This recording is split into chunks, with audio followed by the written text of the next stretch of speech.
Ohio me now, rewatch Trat Your Deaths, and welcome back to Trat's Challenge, Prince Only Party, Etrian Odyssey 3. Let's go! Okay.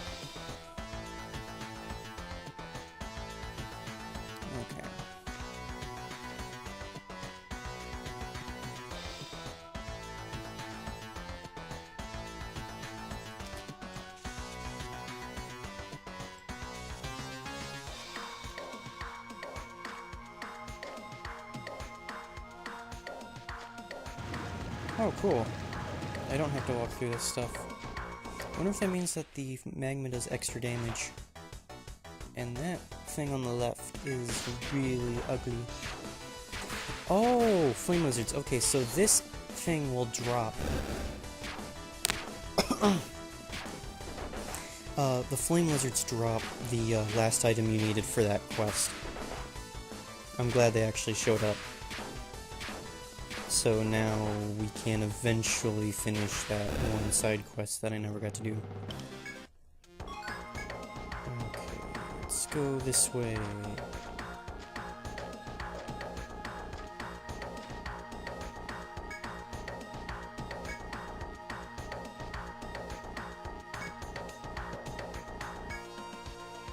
Note to self, side quest, right there.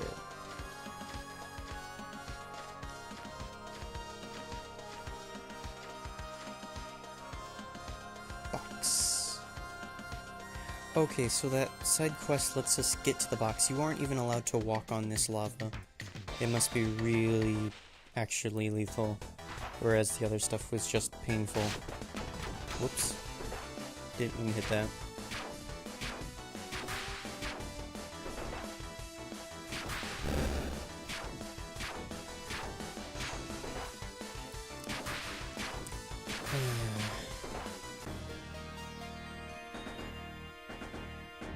Okay.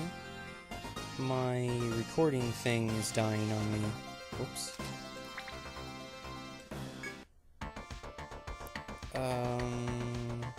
Maybe my face just disappeared? I have no idea. This has not happened before.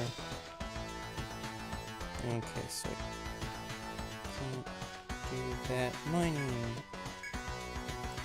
Note to self. Bring my farmers here. By the way, they're doing swimmingly. They're like level 30. Because they all mastered the combat study skill.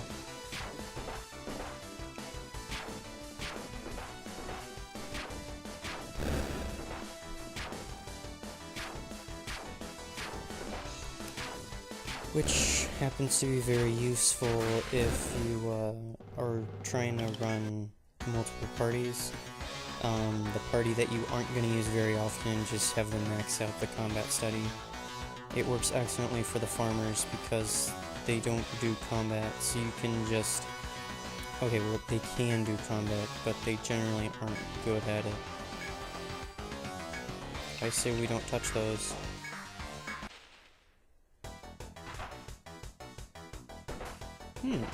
That's interesting. If I recall correctly, these things showed up towards the end of the series of Etrian Odyssey 4.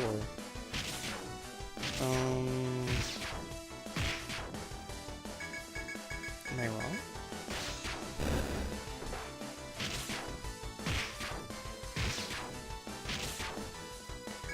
No, I don't think so. Well, okay, I know that these things are in the 5th area of Etrian Odyssey 4.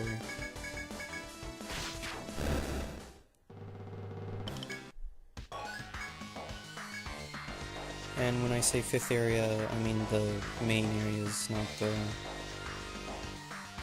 Well, okay, so like, in here you just have stratums, but in Etrian Odyssey 4, there are multiple levels, and each level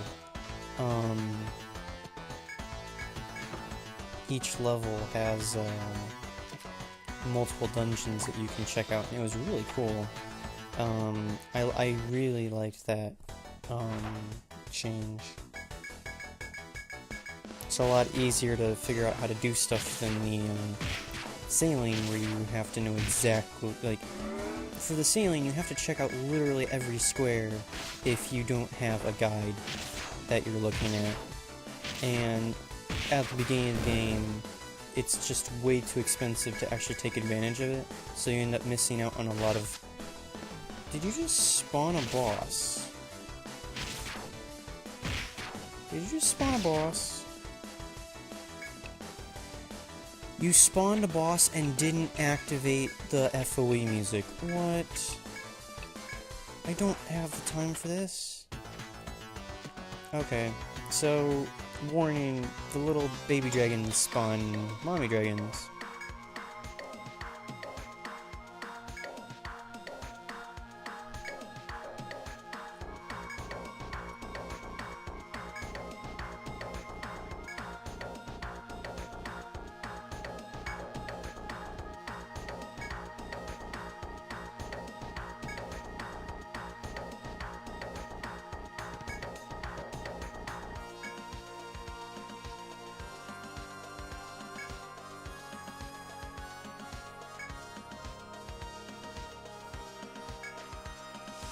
Okay, so what that was about, there's a rather important piece of plot, which we are about to run into, and that is, we are about to choose, how the story is going to progress. You have two options. You either side with Armor Road or the Deep City. If you side with Armor Road, then you get the Shogun subclass, the Shogun class, and the boss here will drop, I think, a book and some armor. And then if you choose to side with the Deep City, then you get the Yugdroid subclass. Oh, I never even... You get the Yugdroid subclass, no, the Yugdroid class, you cannot subclass it, and the boss in the 4th stratum will drop a rapier and a crossbow, or maybe those are the rewards. They're probably the rewards.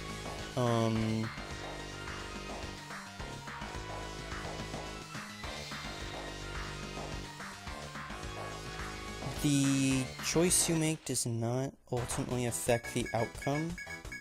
Like, as long as you yesed everything when you first got to the Deep City, then you are already on the path for the true ending. It's just that there's going to be a couple of slight differences. Now granted, I'm running on a lot of memory here, so I could be wrong. But I'm fairly confident about most of what I just said. As for the difference in the classes themselves, wait. Oh man, I'm an idiot. I'm going the wrong way. Okay.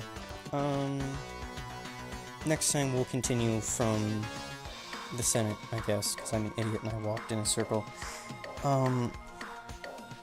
But, yeah. I'll talk about the difference between the Yugdroid and the Shogun class in the next one as well. So until next time, guys, Jana.